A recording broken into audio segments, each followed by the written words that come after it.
Esto es Escena Internacional, podcast producido por Comité con la colaboración de Rodolfo Sánchez Aizcorbe. La primera noticia de hoy, 12 de noviembre, es que el gobierno de Luis Arce en Bolivia entró en su quinto y último año de gestión, dado que asumió un 8 de noviembre de 2020, cuando se consideraba que era el gestor de la bonanza económica durante los gobiernos sucesivos de Evo Morales entre 2006 y 2019. Eh, pero entró en el cuarto año de gobierno, lastrado por las peleas internas del MAS, el partido oficialista, las protestas sociales contra los problemas económicos, un alzamiento militar en junio y los peores incendios forestales en décadas. En cuanto a los problemas económicos, el fundamental es la falta de divisas para importar bienes, en particular combustible, situación que el propio Arce admite se debe a la baja de la exportación de gas natural, pero baja, digamos, no solo por caída en los precios internacionales, sino porque Bolivia tiene cada vez menos reservas y está cayendo también la cantidad de eh, gas que exporta, porque solo se exporta el excedente una vez que se cubre la demanda interna. La segunda noticia es que el alto representante de la Unión Europea para Asuntos Exteriores, Josep Borrell, por primera vez dijo que podía usarse el término limpieza étnica para referirse a lo que ocurre en el norte de Gaza. Eh, Además, dijo que condenaba firmemente los últimos bombardeos israelíes en Jabalía, un campo de refugiados en el norte de Gaza, que ha causado numerosas víctimas civiles, y remarcó que, cito, el uso del hambre como arma de guerra también es contrario al derecho internacional, diciendo que Israel como potencia ocupante tenía la obligación de actuar permitiendo la entrada de ayuda. Eh, las palabras de Borrell coinciden con un reporte de la Organización de Defensa de los Derechos Humanos israelí, B'Tselem, eh, y con un titular del diario Haaretz, que llaman también limpieza étnica a lo que ocurre en el norte de Gaza. De hecho, el título del editorial de Haaretz es La limpieza étnica de Netanyahu en Gaza a la vista de todos. Y ese artículo, editorial, dice que la intención es expulsar a los palestinos y preparar el terreno para, cito, una ocupación y asentamiento prolongados. Aunque Israel impide el acceso de periodistas a la franja de Gaza, un periodista de Haaretz, Yanib Kubovich, pudo visitar la región acompañado de soldados israelíes y describió la destrucción en el norte de Gaza como si, cito, hubiera sido afectado por una catástrofe natural. Dijo que en Alatara y Betlahía no queda, esto es cita textual, no queda ni una sola casa a la que la población pueda regresar. Además, vio cómo se impedía el regreso de los residentes a las zonas de las que habían sido forzosamente evacuados, incluidas zonas en donde ya no había actividad militar. La tercera noticia de hoy es que Donald Trump ha pedido que se le permita nombrar funcionarios sin confirmación del Senado, como exige la Constitución de los Estados Unidos, según dijo, para evitar que los demócratas obstaculicen su gestión. Dijo en referencia a su primer periodo de gobierno, las votaciones pueden demorar 2 años o más, en realidad no pueden demorar más de 2 años. Esto es lo que hicieron hace 4 años y no podemos permitir que pase otra vez. En todo caso, si de conductas obstruccionistas en esta materia se trata, los republicanos hicieron exactamente lo mismo. Por ejemplo, cuando se negaron a someter siquiera a votación la confirmación de la persona que había nominado para la Corte Suprema el gobierno de Obama. En todo caso, los tres líderes en el Senado del Partido Republicano que buscan el liderazgo de esa bancada declararon que están de acuerdo con lo dicho por Trump. Bajo la Constitución, el Senado vota para aprobar nominaciones presidenciales para altos cargos ejecutivos, como integrantes del gabinete y nombramientos judiciales. Hay una cláusula constitucional, sin embargo, que permite al presidente evitar el voto del Senado si la Cámara Alta entra en un largo receso. El tema es que esos largos recesos no suelen ocurrir y cuando se invocan para nombrar sin confirmación del Senado a personas en altos cargos, pasa lo que le pasó a Obama. En una decisión de la Corte Suprema en 2014 dictaminó que 3 nombramientos durante receso hechos por Obama eran inconstitucionales porque la Cámara no había entrado realmente en receso, o al menos no en lo que denomina un receso prolongado. Además, los nombramientos durante un receso deben ser confirmados por el Senado antes de que expire la duración del Congreso durante el cual se hicieron los nombramientos. Esto es lo que hace que la votación pueda demorar hasta 2 años. En cuanto al tema de análisis, voy a hablar de la cumbre de APEC, el denominado Foro de Cooperación Económica Asia-Pacífico. Se le llama a los miembros economías y no países porque China no objeta que Taiwán participe del foro, pero en tanto considera que Taiwán es una república rebelde, perdón, una provincia rebelde y no un Estado independiente, exige que a los participantes del foro se les llame economías y no mercados.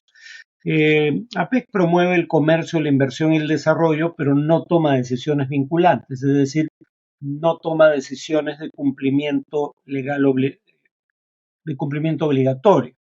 Eh, Sin embargo, eso no quita que como foro de concertación sea un ámbito propicio para otro tipo de acuerdos, como los 14 TLCs que tiene el Perú con países miembros de la PEC. Y habría que recordar que nuestras exportaciones a los países de este foro representan un 68% del total, porque ahí están nuestros dos primeros socios comerciales, China y Estados Unidos. Además es importante porque incluye 4 países fundamentales, Estados Unidos, China, Japón y Rusia. ¿Por qué son fundamentales? Porque Estados Unidos, China y Japón constituyen las 3 principales economías del mundo por tamaño de producto y porque Estados Unidos, China y Rusia constituyen las 3 principales potencias militares del planeta. Además, APEC incluye a cerca del 40% de la población, casi 50% del comercio global y un 62% del PBI, del Producto Mundial. Tiene un foro, digamos, de discusión de alto nivel, las cumbres como la que se inicia esta semana en nuestro país, pero también tiene un foro empresarial y entonces los gobiernos anfitriones suelen aprovechar la oportunidad para presentar a su país como un lugar propicio para inversiones entre los participantes del foro empresarial. Dicho todo lo bueno de APEC, hay sin embargo bemoles importantes. APEC se creó en 1989 cuando ni había una guerra a través de proxies entre la OTAN y Rusia, y la OTAN, recordemos, está liderada por Estados Unidos, el proxy en cuestión es Ucrania, ni había una guerra comercial entre Estados Unidos y China, ni Estados Unidos había tenido el giro proteccionista que adopta con la primera gestión de Donald Trump, que además, entre otras cosas, se retira del acuerdo transpacífico, porque además dentro del ámbito de APEC se negocian acuerdos no solo bilaterales, sino también subregionales, tomando como macroregión, digamos, el foro de APEC. Por ejemplo, el TPP, el Acuerdo Transpacífico, que repito, fue negociado por Obama, pero del que se retiró Trump en el primer día de su gestión. Salvo por Colombia, la Alianza del Pacífico también podría considerarse una instancia constituida dentro de APEC. Eh, pero bueno, todo lo dicho implica que, por ejemplo, el propósito inicial de convertir a APEC en un área de libre comercio eh, ha quedado relegado a las calendas griegas, probablemente ya nunca ocurra, y es difícil avanzar cuando los principales miembros de la organización tienen conflictos comerciales o conflictos armados a través de proxy. Me estoy refiriendo específicamente a China y Estados Unidos, por un lado, y Estados Unidos y Rusia, por el otro. Un tema adicional aquí es el hecho de que todo parece indicar que, igual que en la cumbre de 2006, el presidente electo de los Estados Unidos no vendrá, es decir, en ambas ocasiones estoy hablando de Donald Trump, pero sí vendrá el presidente en ejercicio, aunque su mandato ya esté cerca de expirar, Joe Biden. Ahora, acá hay un tema interesante, ¿no? El gobierno peruano autorizó al de Estados Unidos a emplazar 600 soldados, un poco más de hecho, en territorio peruano durante la visita de Biden. Y Xi Jinping, el presidente chino, vendrá al Perú, pero no se trasladará a Chancay para inaugurar el puerto construido ahí, en ambos casos por razones de seguridad. O sea, sí es normal que el presidente norteamericano traiga su propio personal de seguridad, pero si estamos hablando de más de 600 entre soldados y policías, parece claro que no confía en la seguridad que podría brindarle el Estado peruano, como tampoco lo hace Xi Jinping, que, digamos, se conoció que canceló el viaje para inaugurar el puerto de Chancay por razones de seguridad también, ¿no? Terminaría con una cita del ex almirante y actual congresista Jorge Montoya en su red social X, o en su cuenta en esa red, donde dice: aquellos que buscan obstaculizar la cumbre APEC, atentando contra una oportunidad clave para el desarrollo y la proyección del Perú en el mundo, deben ser considerados enemigos del país y traidores a la nación. Curioso que ahora protestar durante la cumbre de APEC, cosa que además muy probablemente se haga teniendo en cuenta de que protestan contra un gobierno que ya utilizó fuerza letal contra manifestantes. Si algo puede garantizar de que ahora las protestas no sean reprimidas con armas de fuego, es precisamente el hecho de que todos los reflectores del mundo están centrados, por unos días al menos, en nuestra capital. Y entonces, claro, en ese contexto el gobierno va a ser más cauto al momento de actuar frente a las protestas. Es decir, este gobierno se ganó el que la gente decidiera protestar, o ciertas organizaciones, en este contexto.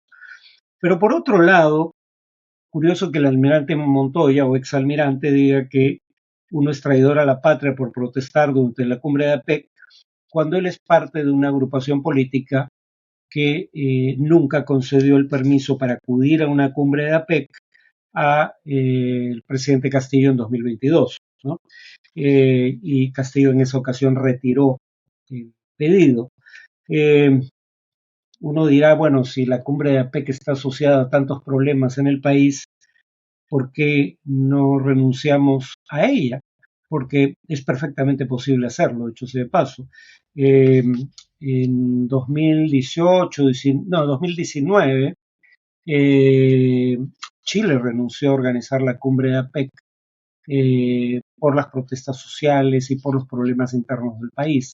Pero como sabemos, a este gobierno le importa mucho su imagen internacional, porque quiere proyectar ante la población la percepción de que su gobierno, el gobierno de Dina Boluarte, no está aislado ante el mundo. Y por eso, por ejemplo, cuando viajó a Estados Unidos a la Asamblea General de la ONU, hizo pasar por una reunión formal de presidentes el encuentro furtivo que tuvo en esa ocasión con el presidente estadounidense Joe Biden. Eso es todo por hoy. Nos vemos en el siguiente podcast.